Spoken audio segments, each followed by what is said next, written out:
Alors, dans un premier temps, nous allons plutôt passer à des choses un petit peu théoriques et vous expliquer ce qu'est WordPress.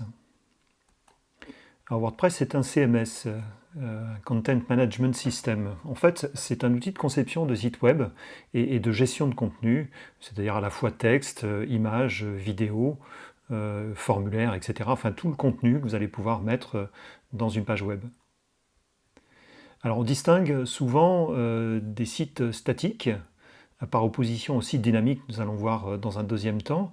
Alors le site statique, c'est globalement une page qui utilise un langage qui est le langage HTML. Et ce langage HTML eh bien, va vous permettre de concevoir ces pages associées la plupart du temps à un fichier. Donc une page, un fichier. Et imaginez un site de 10 pages, eh bien, vous auriez 10 fichiers distincts. Un site dynamique, c'est un petit peu différent. Vous avez la plupart du temps un gabarit de pages. Alors certains CMS l'appellent un template, d'autres l'appellent un gabarit, d'autres l'appellent un thème.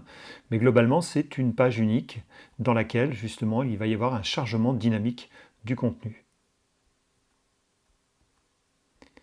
Alors que faut-il pour faire fonctionner WordPress? La plupart du temps, il faut un hébergeur puisqu'il faut que vous soyez vu bien entendu sur le web. Mais il va falloir également associer cet hébergement à un langage, souvent le PHP, et une base de données qui fonctionne sous MySQL. Alors comment procéder pour concevoir un site web avec WordPress? Vous avez la possibilité, dans un premier temps, de passer par un service en ligne qui s'appelle wordpress.com, qui vous permet de concevoir en ligne, donc via une connexion Internet. Ça va s'opposer à un développement de votre site en local, dans votre propre disque dur. Et ce système va vous permettre à la fois d'avoir un hébergement, donc un espace disque dédié à votre projet, et un nom de domaine, ce que l'on appelle vulgairement les .com, .fr, .org, etc. L'hébergeur va vous proposer également une conception en ligne versus locale dans votre propre disque dur.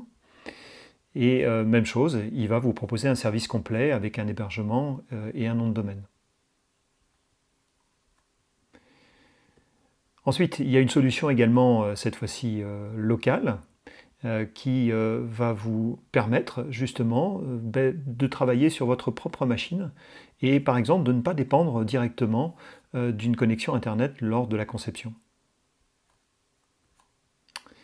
Et au final, eh bien, tout le travail qui sera fait en local nécessitera ensuite un hébergement et un nom de domaine, de façon à ce que vous soyez vu sur le web. Donc ça nécessitera également un transfert de votre propre disque dur vers justement votre futur hébergeur.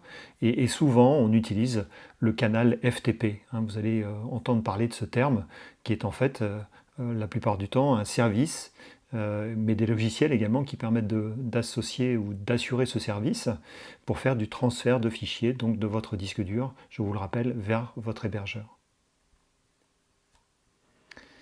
Alors, maintenant, quelle est la différence entre WordPress.com et WordPress.org, puisque vous allez trouver ces deux sites sur le web.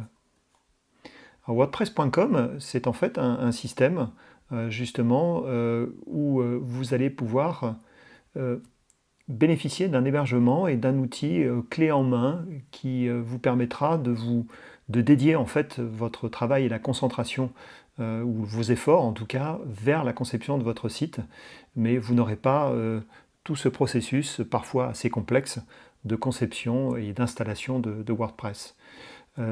C'est un service gratuit, mais ce service a quelques contraintes, notamment le fait que vous ne puissiez pas installer toutes les extensions que vous souhaitez. Vous avez un nombre limité justement d'outils à disposition, et donc c'est à la fois gratuit, mais le souci c'est que vous aurez bien entendu moins de ressources à votre disposition.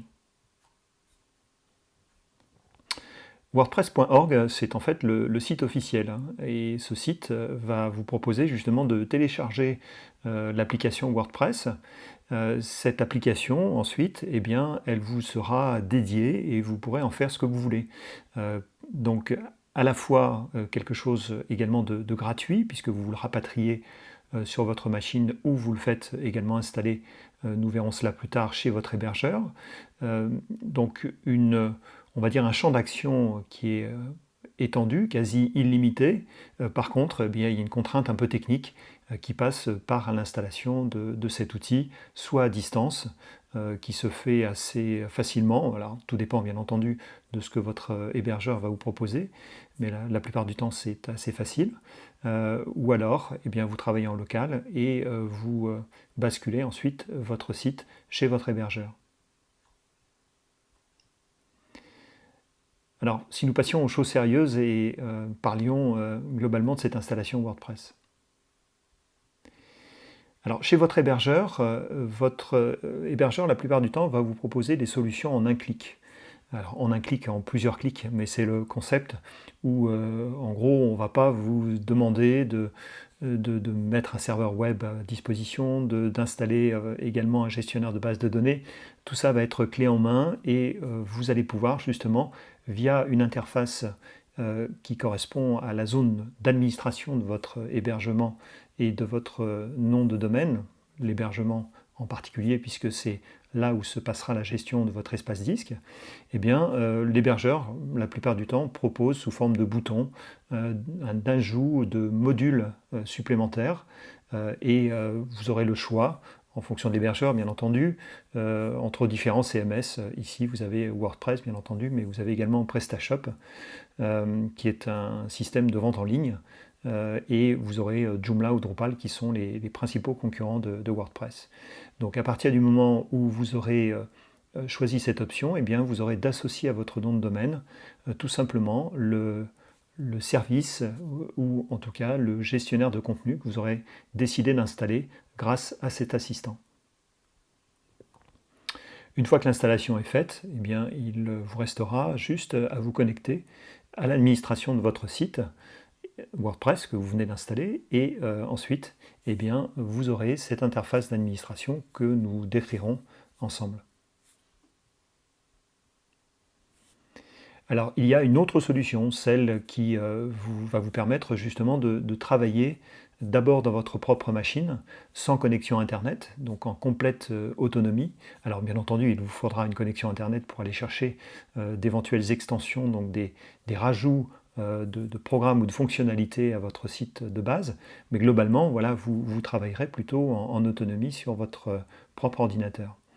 Et ce que je vous propose justement, c'est de voir comment mettre en œuvre cette installation locale et ce développement en local via un service qui s'appelle Flywheel et qui alors, est un service qui est à la fois gratuit et payant.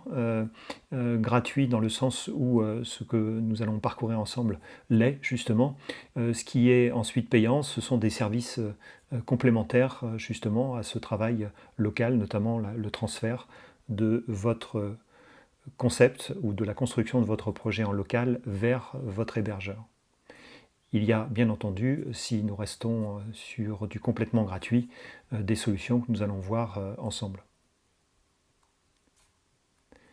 Eh bien, ce que je vous propose, justement, c'est de passer à cette fameuse mise en pratique de WordPress et cette installation locale.